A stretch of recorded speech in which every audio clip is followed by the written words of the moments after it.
तो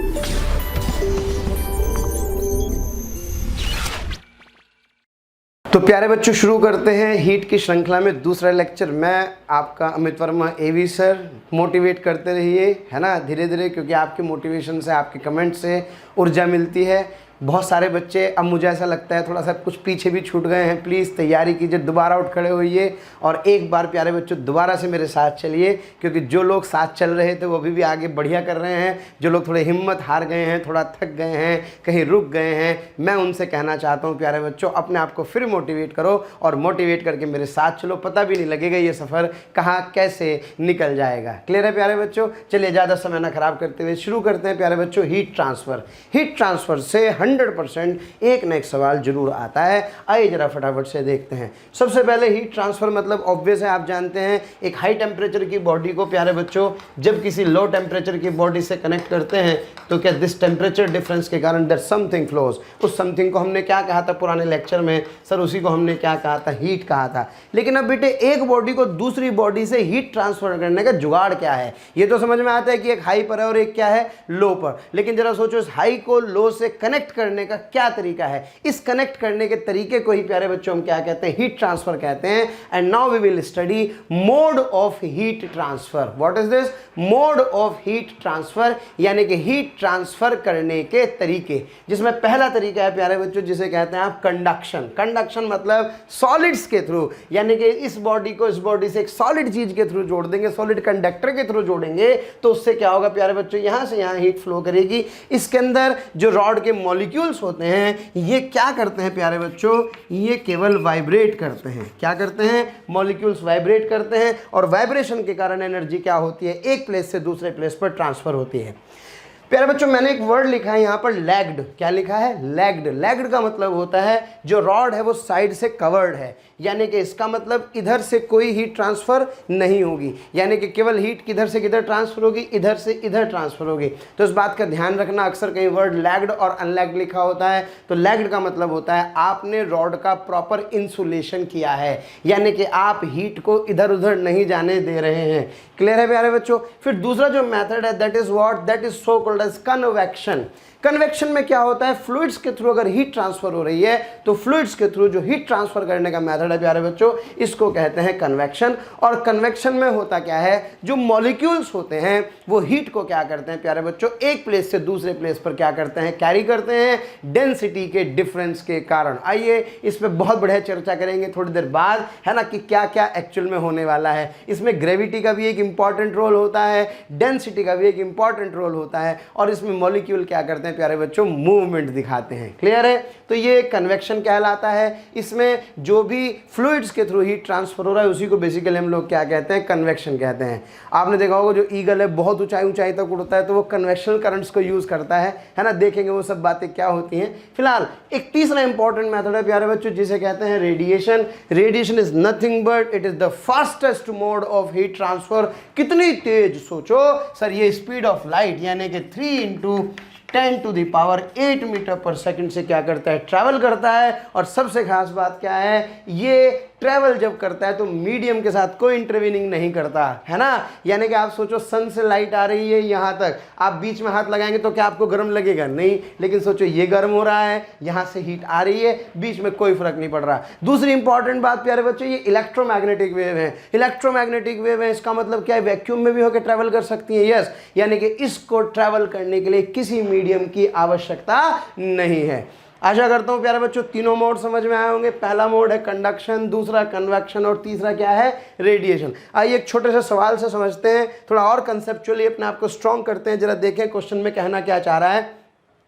ये एक हाई टेम्परेचर पर, कोई फर्नेस में कह सकता हूँ, ये है प्यारे बच्चों लो टेम्परेचर, रॉड से कनेक्ट कर दिया है। इसमें यहाँ पर एयर है और रॉड है। ओके, यहाँ पर बात करते हैं प्यारे बच्चों, यहाँ कोई रॉड नहीं है, बस केवल एयर है और T1 है और T2 है। तीसरा यहाँ पे मुझे दिखाई दे रहा है इस वाले डायग्राम में, यहाँ वैक्यूम है, यहाँ एक मेटल की रॉड है, ये T1 है और ये क्या है प्यारे बच्चों? T2। तो मुझसे पूछ रहा है कि 1 2 3 1 2 3 1 2 3, 1 का मतलब कंडक्शन, सेकंड का मतलब कन्वेक्शन, थर्ड का मतलब रेडिएशन। तो आपसे ये पूछ रहा है कि जरा बताओ पहले में क्या क्या होने की पॉसिबिलिटी है। क्या मेटल की रॉड है? Yes sir. जब मेटल की रॉड है तो क्या कंडक्शन होगा? Yes sir. यानी कि सर कंडक्शन के थ्रू हीट जाएगी। बेटे एयर है, क्या है? एयर। एयर मतलब मेटेरियल मीडियम है, मीडियम है तो इसका मतलब क्या कन्वेक्शन होगा? Yes sir. और वैक्यूम हो या ना हो, मीडियम हो या ना हो, तो चलती हैं इलेक्ट्रोमैग्नेटिक वेव, तो इसका मतलब यस तीसरा मेथड भी होगा।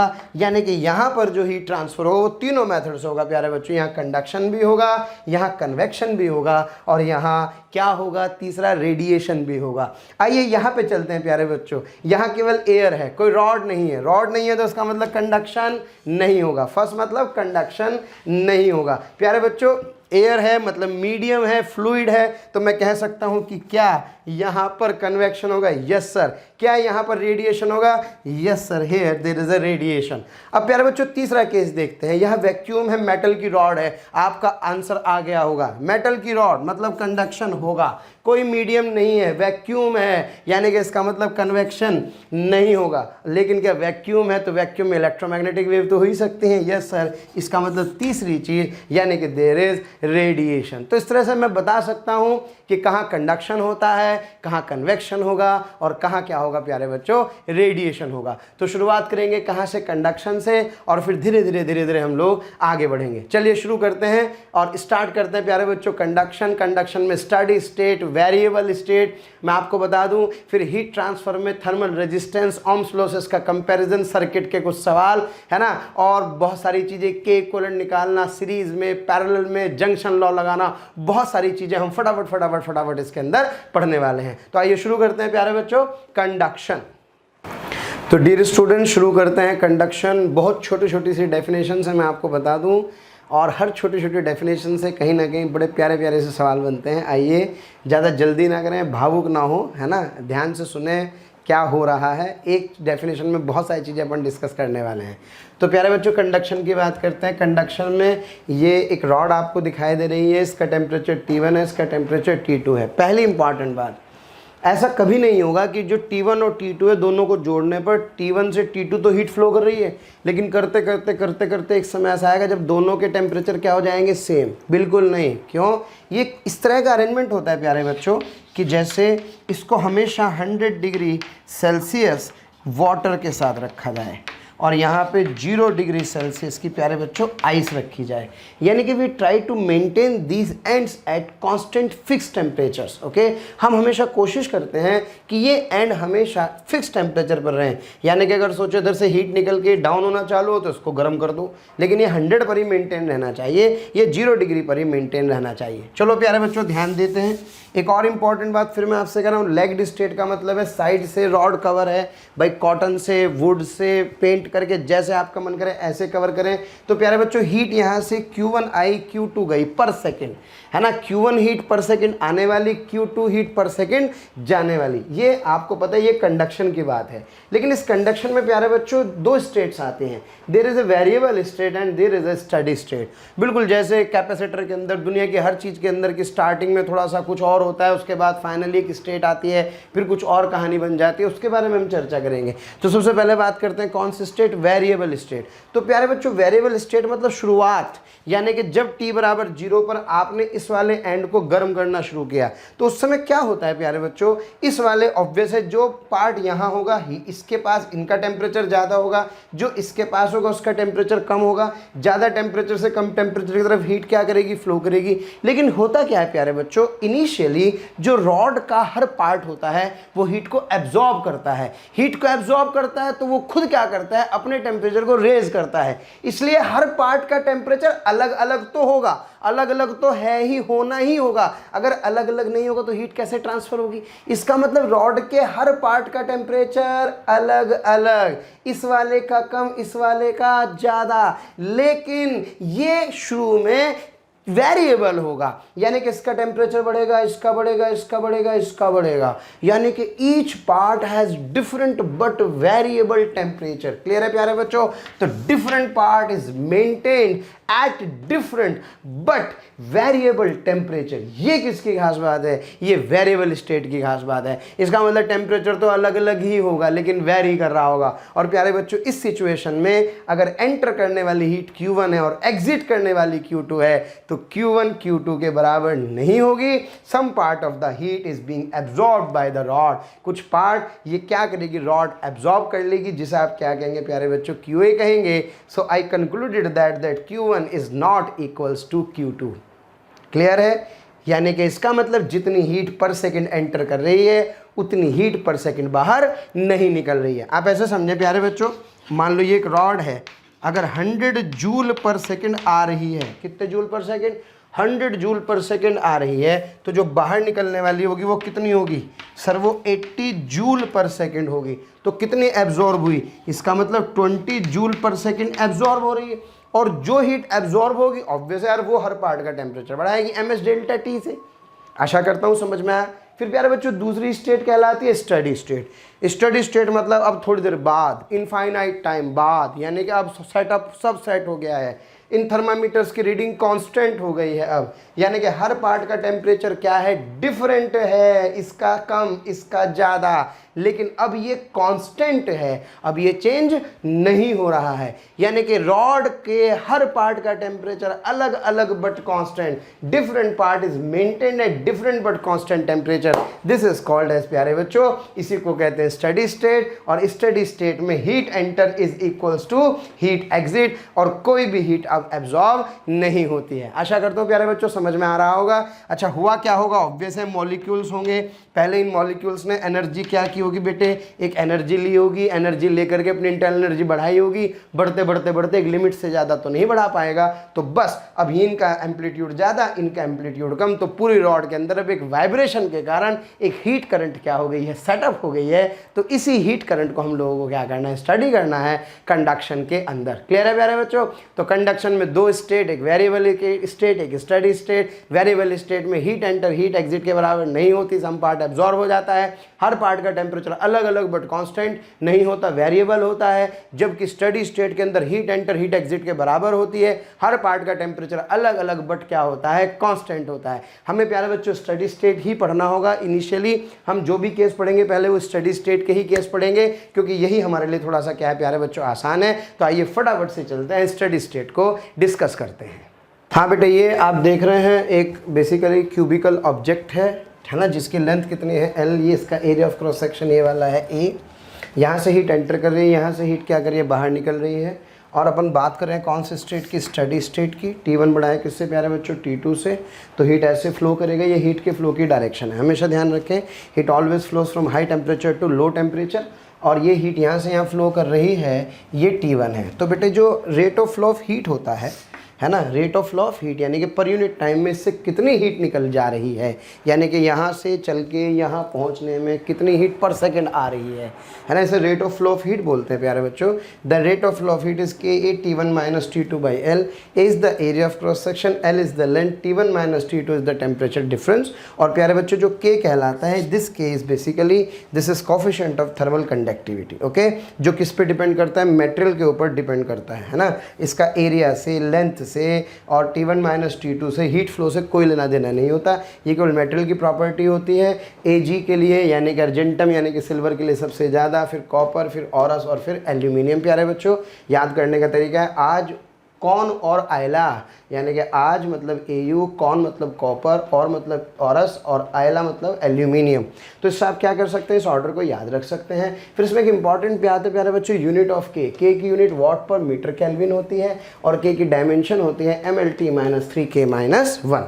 फिर प्यारे बच्चों एक इंपॉर्टेंट बात और यहाँ पे जो चर्चा करने वाली है, जो एरिया होता है A इस वाले फॉर्मूले के अंदर, ये एरिया हमेशा वो एरिया होता है जो परपेंडिकुलर टू हीट फ्लो होता है। जैसा आप देखिए इधर से हीट फ्लो कर रहा है, अगर हीट इधर से फ्लो कर रहा है तो ये वाला एरिया यूज़ करेंगे। सपोज यहाँ से यहाँ हीट फ्लो कर रहा होता तो बेटे ये वाला एरिया यूज़ करते। तो area is what? Area is perpendicular to the heat flow and the what is the length? Length in the direction of heat flow, यानी कि जो लेंथ होती है वो हीट फ्लो की डायरेक्शन डायरेक्शन में हम लोग क्या करते हैं, यूज़ करते हैं। आइए इसके ऊपर एक क्वेश्चन कराता हूँ, उससे हमें थोड़ा सा और बढ़िया फील आएगी। लिखना आएगा इसको। और के तो मटेरियल की प्रॉपर्टी है, किसी आइसोट्रॉपिक मतलब ऐसा मटेरियल जिसके अंदर हर डायरेक्शन में प्रॉपर्टी समान होती हैं, उसके लिए के की वैल्यू क्या रहती है प्यारे बच्चों, सेम। तो उसके लिए हम अब अलग अलग डायरेक्शन में इस वाले फॉर्मूले को एक बार लिखना सीखने वाले हैं। क्लियर है? आइए बढ़ते हैं आगे।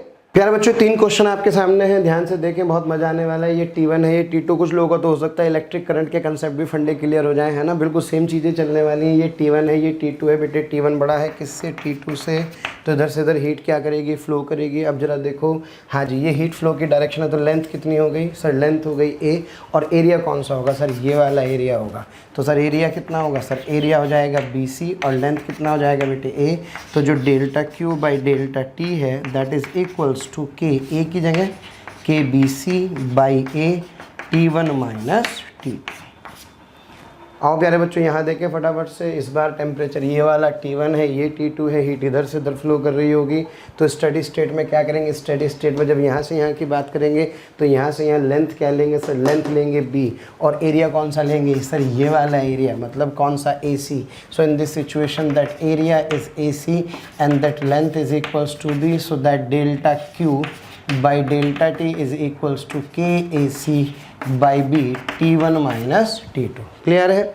आओ बेटे इसकी बात करें। सर इस वाली सिचुएशन में इस बार ऐसे ऐसे हीट फ्लो कर रही है, T1 है, ये वाला उधर वाला क्या है T2। तो क्या हीट ऐसे ऐसे फ्लो कर रही होगी। इस सिचुएशन में बेटे लेंथ कौन सी लेंगे sir, length would be, length in this situation would be C। Okay, और एरिया क्या होगा प्यारे बच्चों, उसका एरिया हो जाएगा AB। तो in this situation that area is AB and the length is basically C। Clear है? So that delta Q by delta T is equals to, हाँ बेटे, KAB by C T1 minus T2। Clear है? तो इस तरह से मैं क्या कर सकता हूँ, सारे के सारे केसेस देख सकता हूँ। फिर मैं एक बार बता दूँ, जो लेंथ होती है हीट फ्लो के अलॉन्ग होती है, और एरिया हमेशा हीट फ्लो के परपेंडिकुलर डायरेक्शन में होता है। हाँ बेटे क्वेश्चन देखें फटाफट से। एक रॉड है, इसका टेम्परेचर T1 है, इस एंड का T2 है, ये कोई पॉइंट P है, यहाँ से X पर टोटल लेंथ कितनी है L। तो आपसे पूछ रहे हैं स्टडी स्टेट में P पॉइंट का टेम्परेचर क्या करो प्यारे बच्चों, कैलकुलेट करो। स्टडी स्टेट में सब बच्चे जानते हैं जितनी हीट पर सेकंड एंटर कर रही होगी, क्या उतनी ही हीट पर सेकंड बाहर निकल रही होगी। तो सबसे पहले बेटे एक काम करते हैं, इसके लिए लिखना चाहता हूँ तो इस रॉड के लिए लिखूँगा sir KA T1 minus T2 by L। Okay, that is what sir, that is simply Q by T। अब एक काम करते हैं बेटे, इसको 2 पार्ट में ब्रेक कर लेते हैं, यहाँ से यहाँ और यहाँ से यहाँ। यहाँ T1 है, ये TP है, ये TP है, ये T2 है। हीट स्टडी स्टेट में इतनी ही फ्लो कर रही होगी। इसकी लेंथ कितनी है X, इसकी लेंथ कितनी है L minus X। Okay, word क्या है, स्टडी स्टेट। स्टडी स्टेट होगा तो सर इसका मतलब जो Q बाई T होगा इसमें और इसमें क्या होगा प्यारे बच्चों, सेम। अब इसके अंदर जो Q बाई T होगा वो कितना होगा सर, इसके अंदर जो Q बाई T होगा फर्स्ट पार्ट के अंदर, that Q by T is equals to T1 minus TP by X। Okay, into K into A। Clear है? और इसमें जो Q बाई T होगा वो क्या होगा, that Q by T is equals to TP minus T2 into KA upon L minus X। Clear है? और ये तीनों को आप आपस में बराबर कर सकते हो, इसको इसको इसको।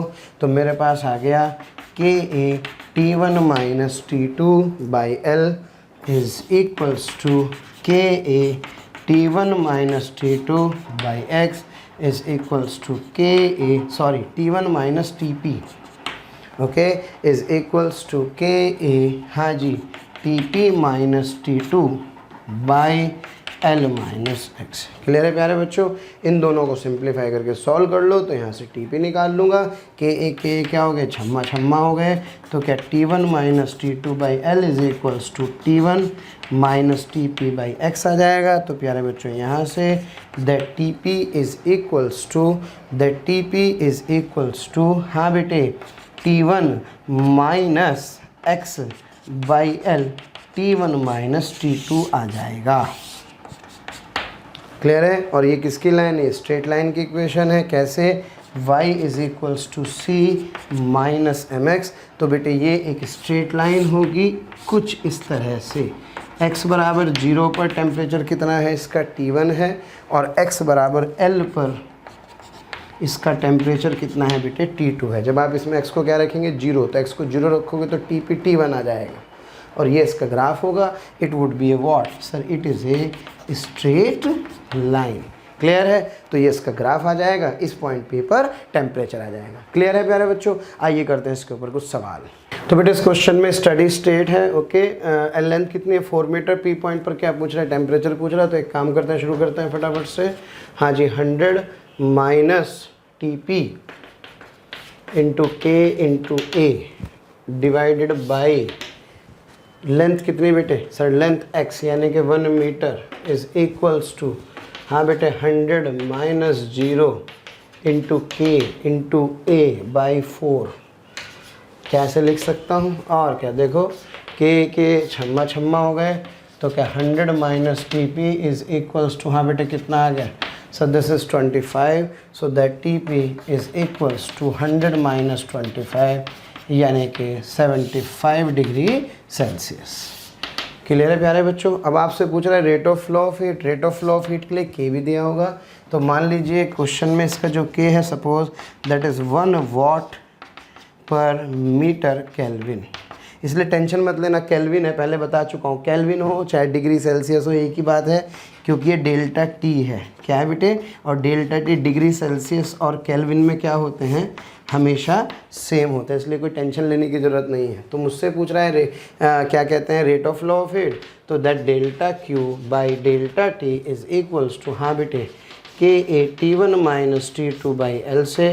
क्या आपको के पता है? Yes sir. एरिया पता है कितना, 1, या T1 minus T2 sir 100 minus 0, क्या डिवाइडेड बाई कितना आ गया बेटे 4, सो it comes out to be, हाँ जी दिस इज़ 25 वॉट आ जाएगा, है ना, क्योंकि ऐसा ही सिस्टम में आप लिख रहे हैं। क्लियर है? तो स्टूडेंट्स इस तरह से हम क्या कर सकते हैं, क्वेश्चंस को सॉल्व कर सकते हैं। अब इसमें बहुत सारे वेरिएशंस हैं, इस पूरे के पूरे में के क्या था प्यारे बच्चों, सेम। अब हम क्या करेंगे, डिफरेंट के की रॉड्स को जोड़ेंगे और फिर उसके साथ साथ डिफरेंट क्वेश्चंस को करेंगे। तो प्यारे बच्चों हम लोग पढ़ेंगे कंपोजिट सिस्टम, है ना। कंपोजिट सिस्टम जिसमें 2 अलग अलग मटेरियल होंगे, है ना। बहुत सारी चीज़ें हम लोग करंट वाली पढ़ने वाले हैं, तो मैं आपको फटाफट से एक बार रिवाइज करा देता हूँ।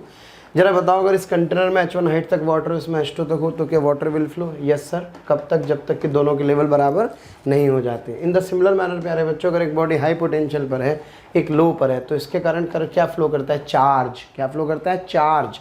और चार्ज का जी क्या, ये जो चार्ज है बेटे, चार्ज के रेट को क्या कहते हैं, करंट। और ये क्यों फ्लो करता है, ये फ्लो करता है ड्यू टू पोटेंशियल डिफरेंस।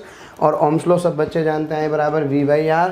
तो I is equals to V1 minus V2 by R. R E use करें इलेक्ट्रिकल के लिए, इसे शायद आप लोग ओम्स लॉ बोलते हैं। अब सोचो बेटे, सिमिलरली हीट में चलते हैं, ये T1 है, ये T2 है। T1 बड़ा है किससे, T2 से, तो क्या हीट फ्लो कर रही है? Yes sir.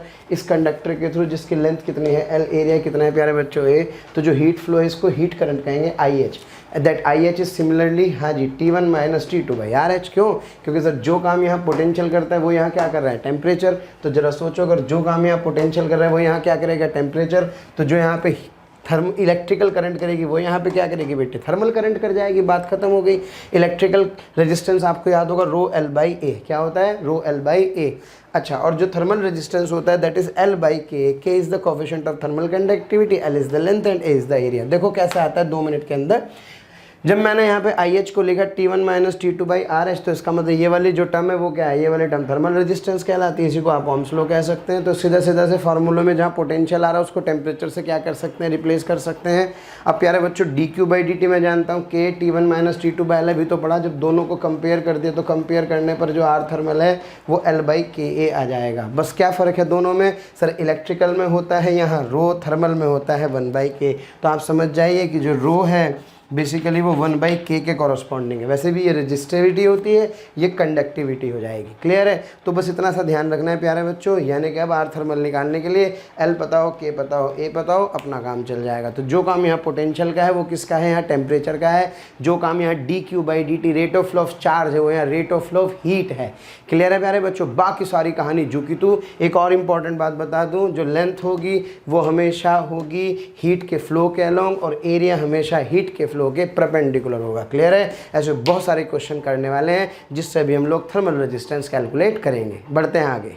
बेटे क्या है, डिफरेंट डिफरेंट शेप के कंडक्टर्स हैं, डिफरेंट डिफरेंट शेप्स के कंडक्टर के थर्मल रेजिस्टेंस कैसे निकालते हैं, आइए जरा प्यारे बच्चों ध्यान से समझते हैं। जैसे ये T1 है, ये T2 है, ये एक सिलेंड्रिकल कंडक्टर है जिसकी लेंथ कितनी है L। तो देखो T1 इस पूरे फेस का टेम्परेचर T1 है, इस पूरे फेस का टेम्परेचर कितना है T2। जो थर्मल रेजिस्टेंस होता है प्यारे बच्चों, that thermal resistance is equals to L/Ka। L जो लेंथ जिसके अलॉन्ग हीट फ्लो कर रही है और एरिया वो जो परपेंडिकुलर है, तो इसका मतलब इसका आंसर आ गया L/K/R का स्क्वायर। क्लियर है प्यारे बच्चों। अब यहाँ देखो सिचुएशन क्या है, यहाँ ये एम्प्टी है, यहाँ मसाला ही नहीं है, खाली है। जब यहाँ खाली है तो ये वाला एरिया होगा, यानी कि एरिया ऑफ क्रॉस सेक्शन केवल ये वाला होगा। इस पर T1 है, इस पर कितना है T2 है, लेंथ कितनी है बेटे इसकी L। तो इसका जो थर्मल रेजिस्टेंस होगा दैट वुड बी L/K × पाई, हाँ बेटे R2 स्क्वायर माइनस R1 का स्क्वायर। क्लियर है, तो ये अपने को आना चाहिए। फिर थोड़ा सा डिफरेंट केस है ये वाला। इसके अंदर क्या है, इसके अंदर ये T1 है और बाहर T2 है, तो बेटे इस बार जो फ्लो होगा वो हीट का फ्लो इस डायरेक्शन में होगा। क्लियर है, डेरिवेशन करने का तो समय नहीं है, क्रैश कोर्स, लेकिन अगर आप इसका रिजल्ट लिख लोगे तो भी काम चल जाएगा। इसका जो थर्मल रेजिस्टेंस आता है प्यारे बच्चों, that R thermal comes out to be 1/2 pi KL ln R2/R1। Clear है भाई, सीधे सीधे रिजल्ट अप्लाई करना है। ln R2/R1 2 pi KL here, this length is L, inner radius is R1 and that is R2। तो जो ये आ जाएगा that comes out to be 2 pi KL ln R2/R1। अब इसका लिखो बेटे, और बेटे इसका जो रिजल्ट आएगा, इसका रिजल्ट आएगा that R thermal is equals to, हाँ बेटे 1/4 पाई K, हाँ जी 1/R1 माइनस 1/R2। क्लियर है भाई। तो ये बेटे इसका रिजल्ट है, ये इसका रिजल्ट है, ये इसका सिंपल केस का रिजल्ट है और ये इसका रिजल्ट है। अब सोचो आपको ये चारों के चारों केस अच्छे से अगर याद होंगे तो कहीं प्रॉब्लम आने वाली नहीं है, इसमें तो कुछ करना ही नहीं है। सोचो क्या ये मसाला है, अच्छा हीट ट्रांसफ़र समझ रहे हैं, T1 से T2 कैसे फ्लो करेगा सर, रेडियल डायरेक्शन में हीट क्या करेगा प्यारे बच्चों, फ्लो करेगा। तो रेडियल डायरेक्शन में हीट फ्लो करेगा। अब ठीक है एरिया वेरी करता है, एक जाके छोटा सा x पे जाके dx लिमिट ले करके इंटीग्रेट करते हैं, कोई ज़रूरत नहीं, सीधे सीधे रिजल्ट चेप मज़ा आ जाएगा। आपको R1 R2 बताओ तो आप क्या कर सकते हैं, यहाँ से R थर्मल की वैल्यू कैलकुलेट कर सकते हैं। क्लियर है प्यारे बच्चों, आइए बढ़ते हैं आगे। तो दोनों क्वेश्चन प्यारे बच्चों सेम हैं। अब मुझसे पूछ रहा है R1 R2 का रेशो, तो R1 R2 के रेशो में पहले फार्मूला जो R1 का लगेगा क्या, वो 1/2 pi KL ln R2/R1। Clear है। और यहाँ से प्यारे बच्चों R1 1/2 पाई K की वैल्यू कितनी है 1, लेंथ 100 सेंटीमीटर यानी कि 1 मीटर। ओके, और यह आ जाएगा बेटे ln, हाँ जी R2 कितना आ गया सर 5/2। ओके क्लियर है। तो it comes out to be 1/2 pi ln 5/2। यह आ गया बेटे रेजिस्टेंस R1। अब R2 के बारे में क्या विचार है सर, मुझे याद है, ये बताओ सर। R2 के लिए इस बार लिखेंगे सर L/ लेंथ यही लेंगे बेटे, लेकिन इस बार एरिया आ जाएगा पाई R2 square minus R1 square into K। Clear है। अब मुझे K कितना दे रखा है 1, लेंथ फिर कितनी है, ये भी 1, ये भी 1, हाँ बेटे ये आ जाएगा यहाँ से पाई R2 स्क्वायर यानी कि 5 × 10⁻⁻2 का स्क्वायर माइनस 2 × 10⁻⁻2 का स्क्वायर, या R2 square minus R1 square से बेटे R2 आ जाएगा। तो मैं यहाँ से क्या कर सकता हूँ, R1 R2 का रेशो कैलकुलेट कर सकता हूँ। आशा करता हूँ दोनों क्वेश्चंस आपको समझ में आ गए होंगे। अंदर का टेम्परेचर है तो ये वाला फार्मूला लगाना है, और ये वाले फेसिस के टेम्परेचर दिए हैं तो बेटे ये वाला फार्मूला लगाना है। चलिए बढ़ते हैं आगे। हाँ तो बेटे क्वेश्चन आप देख रहे हैं। ओके, ये क्वेश्चन एक बाल्टी टाइप सवाल इसको कह सकते हैं आप लोग। इसमें ये R1 होता है और ये क्या है R2, तो इसका एक्चुअल में area of cross section very कर रहा होता है। अब फिर वही बात है, इसका डेरिवेशन करेंगे तो पता नहीं क्या क्या होगा। याद रखो, बहुत ही आसान तरीका बताता हूँ याद करने का। रेजिस्टेंस क्या होता है सर, L/, हाँ बेटे L/KA होता है। यहाँ पर एरिया एक्चुअल में पाई AB लिखेंगे, AB मतलब R1 R2 लिख लेंगे तो मेरा काम हो जाएगा। तो इसका जो थर्मल रेजिस्टेंस होता है प्यारे बच्चों वो होता है L/K पाई R1 R2। तो देखो कितना आसान है। वैसे तो याद रखने का तरीका पाई R स्क्वायर होता, तो R स्क्वायर की जगह क्या कर दो, R1 और R2 लिख लो, तो ये मेरे पास इसका थर्मल रेजिस्टेंस आ जाएगा। तो कोई ज़रूरत नहीं है डेरिवेशन करने की, सीधे सीधे रिजल्ट याद रखो। मान लो मुझसे कोई कह दे कि भाई इसका जो मसाला है वो है केस 1 वाट पर, हाँ जी, मीटर केल्विन। ये वाली रेडियस बेटे 1 सेंटीमीटर, ये वाली रेडियस 2 सेंटीमीटर, ओके। लेंथ कितनी, 1 मीटर। तो ज़रा बताओ इसका थर्मल रेजिस्टेंस क्या होगा। Sir it's thermal resistance would be length L, यानी कि 1। के भी कितना बेटे, के की वैल्यू भी आ गई 1। पाई मतलब 3.14 और R1 कितना है सर 1 सेंटीमीटर, यानी कि 1 × 10⁻²। और दूसरा आ गया मेरे पास प्यारे बच्चों 2 × 10⁻²। सॉल्व करेंगे तो इतना रेजिस्टेंस, इतने यूनिट रेजिस्टेंस आ जाएगा। क्लियर है प्यारे बच्चों। तो इस तरह से हम लोग क्या कर सकते हैं, थर्मल रेजिस्टेंस डिफरेंट केसेस में कैलकुलेट कर सकते हैं। अब हम लोग कंपोजिट सिस्टम पढ़ेंगे प्यारे बच्चों। कंपोजिट सिस्टम का मतलब ये है जिसके अंदर दो डिफरेंट मटेरियल के ऑब्जेक्ट होंगे, उनको आपस में कनेक्ट करेंगे, या उनके रेजिस्टेंस अलग अलग होंगे, अलग अलग तरीके से हो सकते हैं, किसी की लेंथ अलग है, किसी का एरिया अलग है, और उनको आपस में कनेक्ट करके प्यारे बच्चों हम कैलकुलेट करेंगे अब फिर इक्विवेलेंट रेजिस्टेंस डिफरेंट बॉडीज़ का। क्लियर है, बढ़ते हैं आगे। तो डियर स्टूडेंट्स आगे बढ़ते हैं प्यारे बच्चों। रिकॉर्डिंग लेट होने का कारण भी एक्चुअली में यही रहा है कि कुछ टेक्निकल प्रॉब्लम रही कैमरे के अंदर, ठीक है, चलिए है चलता रहता है, माफी चाहूंगा। तो बेटे तीन आपने देखा, 3 स्लैब्स यहाँ पे जुड़ी हुई है, 3K 2K और K की, L 100 T1 और T2, और इस तरह से कुछ आप देख रहे हैं सिस्टम को। तो आपसे कह रहा है स्टडी स्टेट है, स्टडी स्टेट है तो इसका मतलब ऑब्वियसली जो हीट का फ्लो होगा वो क्या होगा, सेम होगा। एरिया ऑफ क्रॉस सेक्शन तीनों के क्या है, सेम, इसका भी है, इसका भी है, इसका भी है। तो स्टडी स्टेट की क्या खास बात होती है, dQ/dt तीनों के अंदर क्या होगा, सेम होगा। तो जब dQ/dt को इसके लिए लिखूंगा, इस वाले पार्ट के लिए, तो इस वाले पार्ट का आप देख रहे हैं इधर टेम्परेचर कितना है 100 डिग्री, इधर कितना है T1, है ना। लेकिन पेशेंस देखो भाई प्लीज। हाँ बेटे, तो इसकी इक्वेशन क्या होगी सर, इसकी इक्वेशन हो गई 3Ka 100 - T1/L, प्लीज। फिर यहाँ चलते हैं, इस पे लिखूंगा T1 - T2 2Ka/L, second part और थर्ड के लिए लिख लूंगा T2 - 0/K × L। सॉल्व करूंगा तो प्यारे बच्चों यहाँ से क्या आ जाएगा, यहाँ से मेरे पास T1 और T2 की वैल्यू आ जाएगी। क्लियर है।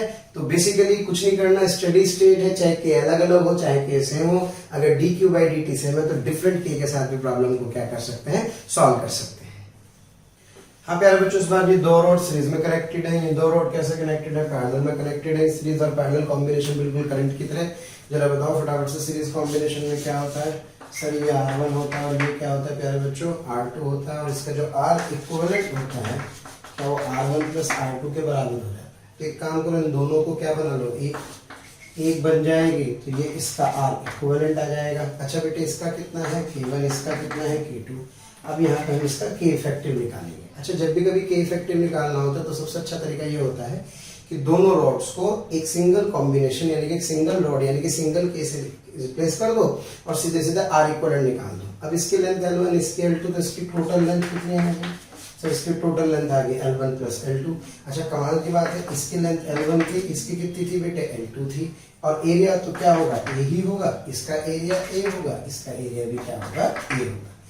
तो R equivalent is R1 + R2। अब एक काम करो बेटे फटाफट से यहाँ से, हाँ जी, R1 को लिख सकता हूँ सर, R1 को लिख सकता हूँ L1/K1A और L2/K2। ये किसको लिखा मैंने, R1 R2 को लिखा। अब इस R इक्विवेलेंट को लिखना चाहता हूँ सर, R इक्विवेलेंट को लिखूंगा, टोटल लेंथ होगी L1 + L2, दैट इज बेटे K इक्विवेलेंट × A। तो ये आ गया L1/K1A + L2/K2। ए छम्मा छम्मा हो गए। तो यहाँ से जब आप इसको सिंप्लीफाई करेंगे तो सिंप्लीफाई करके प्यारे बच्चों जो मेरे पास K इक्विवेलेंट आएगा, that K equivalent comes out to be L1 + L2/L1/K1 + L2/K2। Clear है। ये मेरे पास आ जाएगा K इक्विवेलेंट किसके लिए, सीरीज कॉम्बिनेशन के लिए। बाकी तो सारी चीजें बिल्कुल उसी तरह से हैं जैसे हम लोग पहले करते चले आ रहे थे। हाँ बेटा, अब चलते हैं पैरेलल कॉम्बिनेशन के लिए। पैरेलल कॉम्बिनेशन में टेम्परेचर डिफरेंस क्या रहता है, सेम। सर इसको भी कैसे रिप्लेस कर सकते हैं, yes, it can be replaced by something like that. ये R1 है, ये R2 है। क्या बेटे, दोनों के लिए एक आर इक्वलेंट यूज कर सकता हूँ, ठीक है। अच्छा, इसकी लेंथ भी एल और इसकी भी एल, तो यहाँ से जो मेरे पास R1 होगा, क्या this would B L by A1 A1, क्योंकि इसका एरिया कितना है A1, इसका A2। इसी तरह से R2 को क्या लिख सकता हूँ, R2 को लिख सकता हूँ L by A2 A2।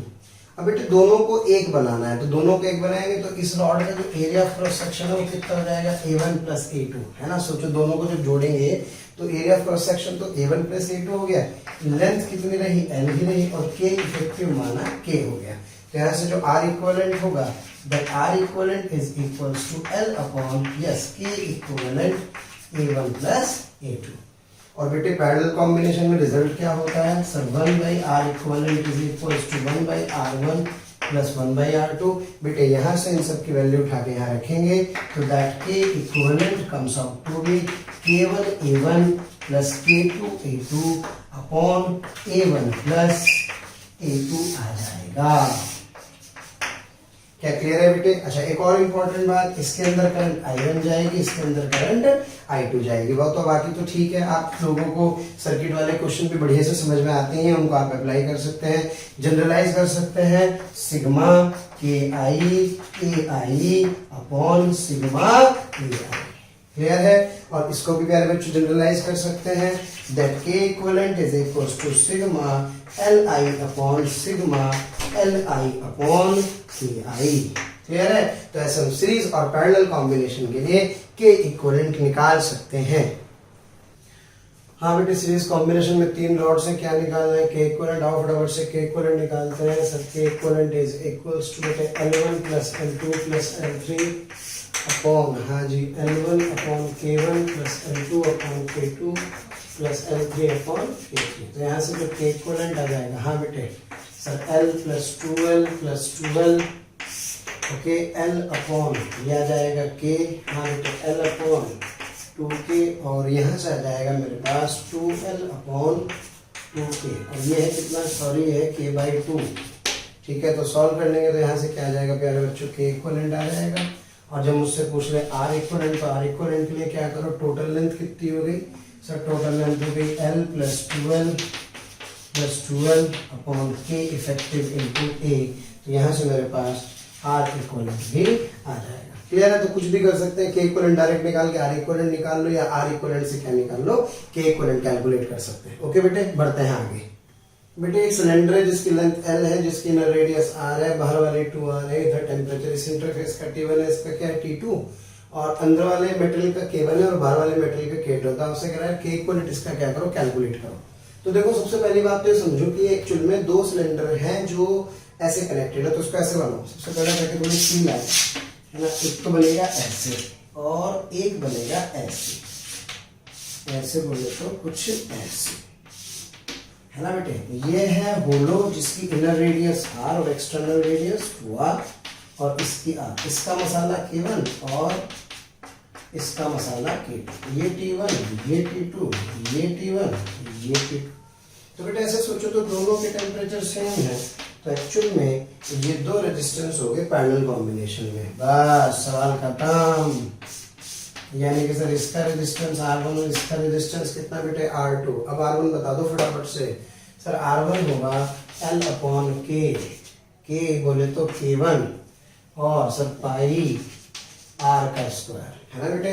And what is R2 sir, R2 is equals to L upon K2 pi बेटे R2 स्क्वायर माइनस R1 का स्क्वायर। ये क्वेश्चन याद है अपन पहले किया था, है ना, इस जिससे जस्ट पहले रिजल्ट लिखा था, तो पाई 2R का स्क्वायर माइनस पाई R का स्क्वायर। क्लियर है?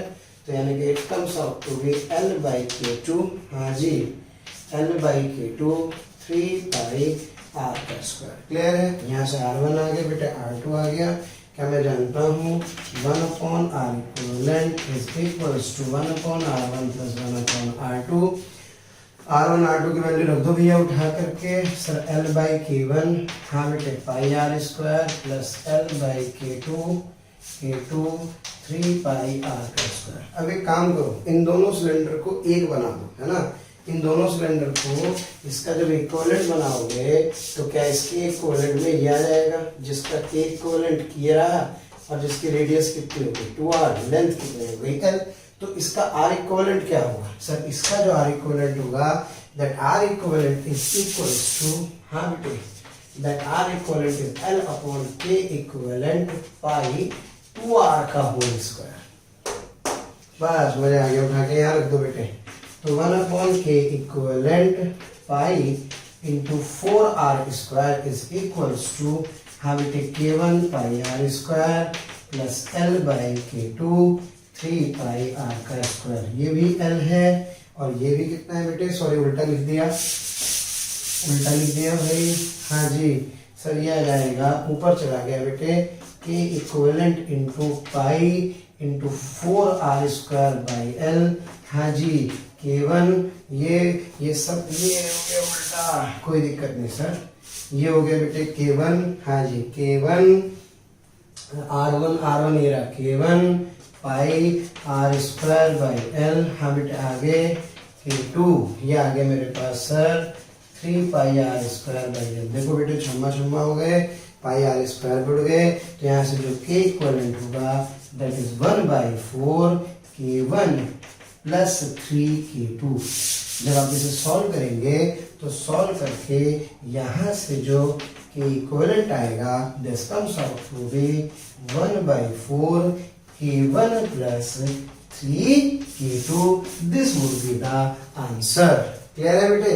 तो थोड़ा पहचानना सीखे, इस तरह के सिलेंडर अगर आपस में ऐसे कनेक्टेड हो तो एक तरह का पैरेलल कॉम्बिनेशन हो जाएगा k1 k2।